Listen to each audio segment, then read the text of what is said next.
Welcome to our 137th AGM. It's a pleasure to present to you this evening. What a year it has been. I'd like to start off by thanking everyone across our organisation and movement for your faith, prayers and dedication this year. As you'll witness, despite the challenges we have faced, we have managed to continue to actively bring the light of Christ to so many people this year. We exist to bring the light of Christ into communities. This is our mission.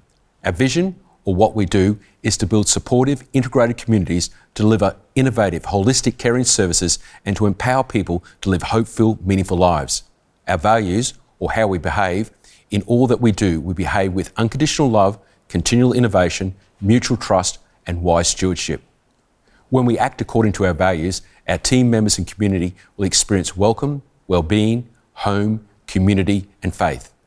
This is the Church of Christ way. The COVID-19 pandemic has undeniably had an impact on our organisation, but while we have faced so many challenges, we have learned many lessons. We have found that we can make quick decisions that previously would have taken much longer. We have found new ways to communicate and work, and we maintained strong results and supported our staff across multiple levels. We've shown that we are strong, resilient, and confident. Our churches have adapted well to these changing restrictions in religious gatherings. And I thank you for all remaining connected with your members and community through online services. 2020 is a milestone year for us as we celebrate 90 years of bringing hope and meaning to people's lives through our caring agencies. It was in 1930 that Church of Christ Conference Council established the Social Service Committee. The parallels of the creation of this committee to what we are experiencing this pandemic season cannot be dismissed. It was founded out of a response to the growing community need of the Great Depression and officially recognised the outstanding work our churches were undertaking during the time to support their communities. From these humble beginnings, we find ourselves here today, continuing to respond to the community need, driven by our Christian faith. This year also marks 70 years since our first venture into aged care, with the opening of the Badu House in Spring Hill in 1950. Also 50 years ago, we opened our first home for children in Maryborough. Our churches and their love for their communities has been at the core of our development of our caring services, and this continues to this day.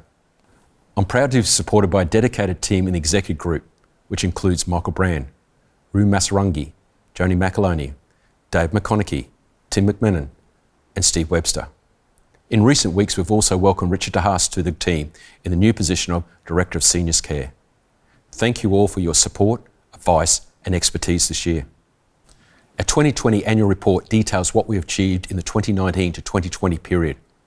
Some of the key statistics include a record 3,840 staff, a 4.7% increase on the previous year, 822 volunteers, 66 affiliated churches with 2 new affiliations, 6,290 weekly church attendees, which is virtually the same as the previous year. We've had a total revenue of $316 million, up 8.2% on the last year. Total assets of $879 million, up 23% over a 5-year period. And EBITDAC of over $17.3 million. Through our services, we support 5,153 children, youth and families in our CYF services, 2,915 people through our housing services, 10,828 home care clients, 1,136 retirement living residents, and 1,862 residential aged care residents. Our church and community engagement team have had another busy year. We're proud to have 66 churches, and tonight we're pleased to acknowledge our 2 new church affiliations, Little Mountain on the Sunshine Coast and River Life at St George. The new gathering at Little Mountain fulfills our dream of an integrated community at the Sunshine Coast site. Myself and Tim McMillan travelled to St George, as did our board chair Ken, to meet Derek and his congregation.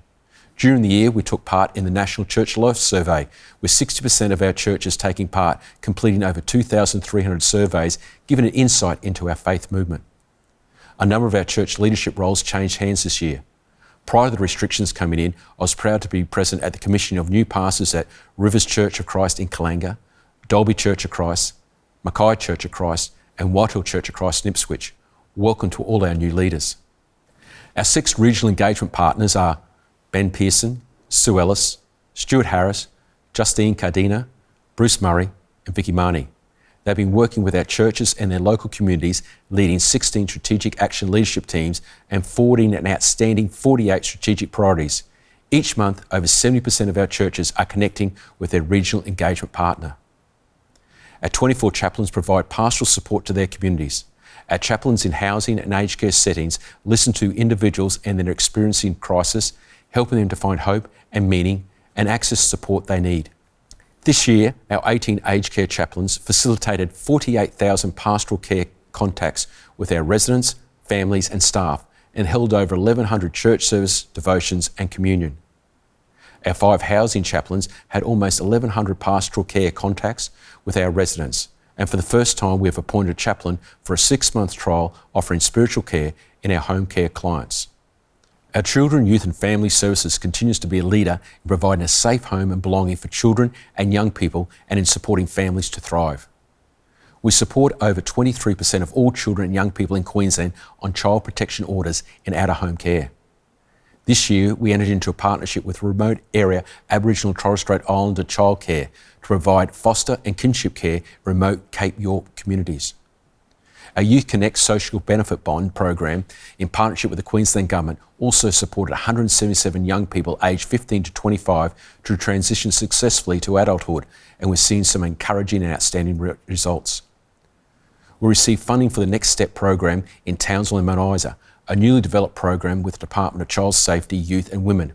It will support 17 to 25-year-olds to make the transition from home care to independence. Our housing service continues to focus on their service delivery and growth capacity, assisting over 2,915 people through their programs. In March, we completed another seniors housing development in partnership with the Department of Housing and Public Works. The $9.3 million 32-unit development on our site at Hillcrest with our Clyde Bordeaux Aged Care Services provides affordable living options for local seniors. We also developed, in partnership with this department, an innovative affordable housing initiative at Ripley in Ipswich. The 20 homes enables tenants to enter home ownership through an innovative shared equity arrangement. In November, our Bongaree Stage 2 development commenced construction on Bribie Island. This $24 million, 83-unit development will add to our current offerings of affordable housing for seniors in this island on the broader region. We're committed to sustainability, and our Hillcrest and Bongaree developments have each received UDIA Environmental Development Certification for achieving all 6 environmental sustainability categories. Across our 23 retirement villages, our 1,136 residents experience home, welcome, well-being, community and faith. In May, at the height of the pandemic, the $42 million 65-unit development at Adelaide Small Haven Retirement Village on the Gold Coast was open. This architecturally designed units will allow residents to age in place and provides many conveniences for the community. This development also received Environmental Development Certification from the UDIA. Our home care service provide care and support that allowed over 10,800 seniors to remain living safely and independently at home in their own community. This year, our residential aged care services ended with 92.2% occupancy across the 1,862 beds in our 30 services.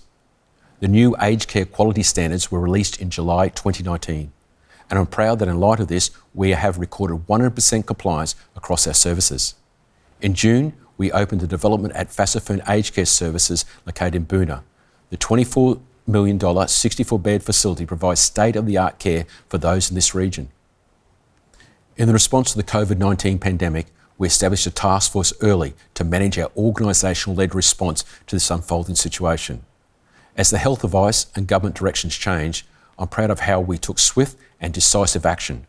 Our churches moved swiftly to their online services. Over 22,000 calls were made to our home care clients.